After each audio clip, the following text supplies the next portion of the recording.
What is the fear of God? Knowing the will of God and walking in His will. That is the fear of God. And there's no other way that you will acquire wisdom except if you study the Word of God and you pray to God. In these two things simultaneously, we keep watch. Studying the Word, knowledge is then released to you. You don't know. And then in praying, grace is now released to you to walk in the will of God.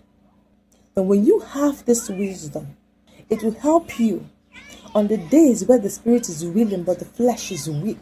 This wisdom is what will strengthen you through the grace of God to overcome the flesh and abide in the spirit. Let me give you an example.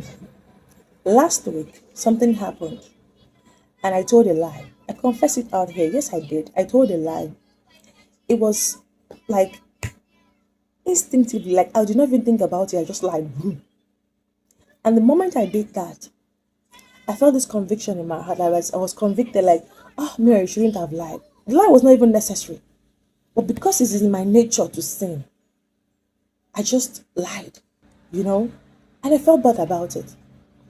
Now, if I didn't have the knowledge that nothing can separate me from the love of God, this particular situation would have taken me away from God instead of taking me to God. Because I now understand that nothing can separate me from the love of God.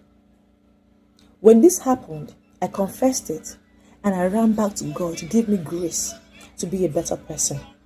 But if I didn't have the knowledge of God abiding in me through studying the Word of God, what would have happened the moment I lied would be that the accuser would step in, accuse me, bring shame and guilt to me, and to make me run away from God instead of running back to God, who is the one who can correct my mistakes and help me be a better person.